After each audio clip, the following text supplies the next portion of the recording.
Praise the lord. మన ప్రభువైన యేసు క్రీస్తు అతి శ్రేష్టమైన పరిశుద్ధ నామంలో అనుదిన దైవ కృపా కార్యక్రమాన్ని వీక్షిస్తున్న దేవుని బిడ్డలు ఆత్మీయులైన మీ అందరికీ పేరు పేరున ప్రత్యేకమైన వందనాలు తెలియపరుస్తున్నాం. నా దేవుడు నిశ్చయముగా మిమ్మల్ని దీవించి ఆశీర్వదించునుగాక. మన దేశంలో, మన రాష్ట్రంలో, మన జిల్లాలలో, మనం నివసిస్తున్న పట్టణాలలో, మన బంధువులలో, మన రక్త సంబంధికులలో యేసయ్యను తెలుసుకునే వాళ్ళు చాలా మంది ఉన్నారు. కొంతమంది ఆయనే సత్యదేవుడని, ఆయనే నిజమైన దేవుడని తెలుసుకుని చాలా మంది దేవుని వద్దకు వస్తూ ఉన్నారు. ఆయా కులాల నుంచి, ఆయా మతాల నుంచి, ఆయా జాతుల నుంచి దేవుని పిల్లలుగా మార్చబడుతూ ఉన్నారు, దేవుని యొద్దకు వస్తూ ఉన్నారు.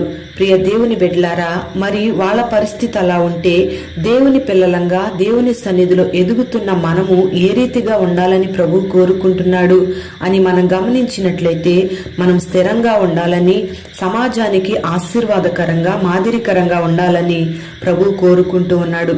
కొంతమంది భక్తి జీవితంలో పడిపోతున్నారు, కొంతమంది తిరిగి లేవలేకపోతూ ఉన్నారు. అందుకే సంఘముగా ఉన్న మనము, దేవుని పిల్లలమైన మనము ఏ విషయాలలో ఎక్కడా మనం తప్పిపోకుండా జాగ్రత్త పడాలి. ఆ పడిపోయిన వారి నిమిత్తమై మనం ప్రార్థించే వ్యక్తులంగా ఉండాలి. ప్రతి మనిషికి ఈ లోకంలో ఎన్నో కష్టాలు వస్తాయి, శ్రమలు వస్తాయి, శోధనలు వస్తూ ఉంటాయి. వాటన్నిటిలోంచి విడిపించడానికే మన ప్రభువైన యేసయ్య ఈ లోకానికి దిగి వచ్చాడు. ఆయన మనకు మాదిరి చూపించి వెళ్ళాడు. మనం గమనించినట్లయితే ఆయన దేవుడై ఉన్నాడు.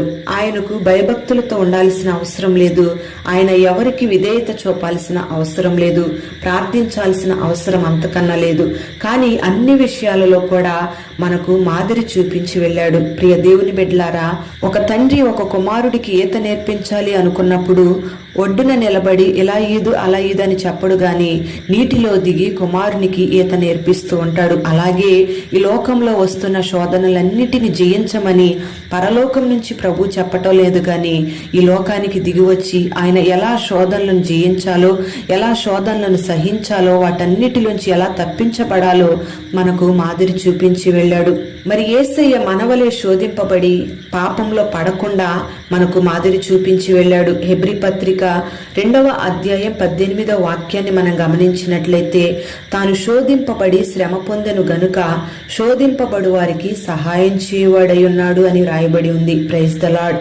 ప్రియ దేవుని బిడ్డలారా, మన యేసయ్య శోధించబడి శ్రమ పొందాడు. ఆయన వలె శోధించబడుతున్న ప్రతి ఒక్కరికి కూడా ఆయన సహాయం చేసే దేవునిగా ఉన్నాడు. మరి ఈ దినాలలో అనేక మంది క్రైస్తవులు అన్యజనులకు మాదిరిగా ఉండవలసిన వాళ్ళు ఈ లోకంతో కలిసిపోతూ ఉన్నారు. శోధనలు రాగానే భక్తిలోంచి తొట్టిల్లిపోతూ ఉన్నారు, దేవునికి దూరమైపోతూ ఉన్నారు. కొంతమంది మీరు ఎందుకు ఇలా భక్తిలోంచి తొట్టిల్లిపోతున్నారు అని అడిగితే వాళ్ళు చెప్పే సమాధానం ఏమిటంటే, ఆయన దేవుడండి, ఆయనకి మనవలే శోధనలు వస్తే తెలిసేది. పరలోకంలో నుండి మాట్లాడటం కాదు, ఈ భూలోకంలోకి దిగి వస్తే మనం ఎంత బాధలు పడుతున్నామో, మనం ఎన్ని శోధనలు అనుభవిస్తున్నామో ఆయనకి తెలిసేది అని అంటూ ఉంటారు. అందుకనే దేవుడు పరలోకంలో నిలబడి చెప్పడం కాదు గాని ఈ భూలోకానికి దిగి వచ్చి మానవ రూపంలో, మానవ స్వరూపిగా, మానవ శరీరంతో ఈ భూలోకంలో కలుగుచున్న శోధనలన్నిటినీ సహించి జయించాడు. అందుకనే ఆయన శోధనలో నిలిచిన వారికి సహాయం చేసి వారిని తప్పించే దేవునిగా ఉన్నాడు. అంతేకాకుండా ప్రతి మనిషికి ఆయన మాదిరి చూపించి వెళ్ళాడు. ప్రియ దేవుని బిడ్డలారా, ఆయన శోధించబడి శ్రమ పొంది మనకు మాదిరికరమైన జీవితాన్ని, పరిశుద్ధమైన జీవితాన్ని చూపించి వెళ్ళాడు. ఆయన పరిశుద్ధతను ఏమాత్రం కూడా విడిచిపెట్టలేదు. అందుకే ఆయన శోధింపబడు వారికి సహాయం చేసే దేవుడై ఉన్నాడు. శోధనలు వచ్చినప్పుడు మనం అందరము కూడా యేసయ్య వలె జయించే అనుభవాన్ని మనం కలిగి ఉండాలి. ముఖ్యంగా ఈ లోకంలో మనం గమనిస్తే అనేక మంది ధనాపేక్ష వలన శోధనలో పడిపోతున్నారు. అంతేకాకుండా స్వకీయమైన దురాశల చేత ఏడవబడుతూ శోధింపబడుతూ ఉన్నారు. ప్రతి ఒక్కరూ కూడా శరీరాశలకు, నేత్రాశలకు, జీవపు డంబానికి లోనై వీటన్నిటినీ కూడా జయించలేకపోతున్నారు. శోధన కలిగినప్పుడు తప్పించుకునే మార్గాన్ని కూడా ఆయన చూపిస్తానని మనకు సెలవిస్తూ ఉన్నాడు. ప్రతి శోధనలోంచి తప్పించబడి మనం పాపము లేని వారంగా వాటిని జయించాలి అంటే, అనేకులకు మాదిరికరంగా మనం జీవించాలి అంటే ప్రకటన గ్రంథం 3వ అధ్యాయం 10వ వాక్యంలో రాయబడిన రీతిగా ఓర్పుగా ఆయన వాక్యాన్ని మనం గైకుంటే శోధన కాలంలో మిమ్మల్ని తప్పిస్తానంటున్నాడు. Praise the lord.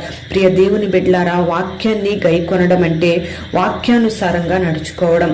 అంటే ఈ దినాలలో చాలా మంది వాక్యాన్ని వింటున్నారు, వాక్యం బాగుందంటున్నారు, కానీ శోధన కాలంలో వాళ్ళు తొట్టిల్లిపోతూ ఉన్నారు. వీళ్ళు సాతాను సంబంధులని చెప్పుకోవాలి. అంటే వీళ్ళు వాక్యాన్ని వింటున్నారు కానీ గైకొనడం లేదు.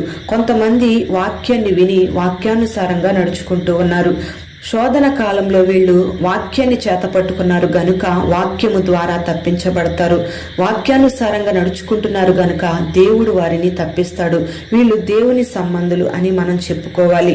మరి సాతాను నిన్ను ఏ రీతిగా శోధిస్తున్నాడో నిన్ను నువ్వు గమనించుకుని అపవాదికి అవకాశం ఇవ్వకుండా దేవుని చిత్తం ఏమిటో గ్రహించుకుని దేవుని వాక్యానుసారంగా ఆయన వాక్యాన్ని గైకొని నడుచుకోవడానికి నువ్వు ఇష్టపడినట్లయితే యేసయ్య వలె నువ్వు శోధనలన్నిటిలోంచి తప్పించబడతావు.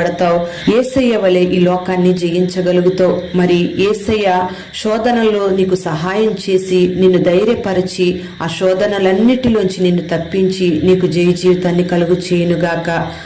ప్రార్థన. పరిశుద్ధుడవైన తండ్రి, ప్రేమ కలిగిన దేవా, నీకు స్తోత్రం చెల్లిస్తున్నాం. ఈ దినం ఈ మాటలు వినని బిడ్డలందరినీ కూడా మీరు ఆశీర్వదించండి. శోధించబడే వారికి సహాయం చేస్తానని మీరు సెలవిస్తూ ఉన్నారు. ఈ మాటలు విన్నని బిడ్డలు ఏ శోధనల మధ్యలో నిలిచినా ఆ శోధనలన్నిటిలోంచి నీ బిడ్డలు మీరు తప్పించండి. సహాయం చేసే దేవునిగా నీ బిడ్డలకు మీరు తోడై ఉండి శోధనలన్నిటిలోంచి మీరు తప్పించమని సహాయం చేయమని ప్రార్థన చేస్తున్నాం.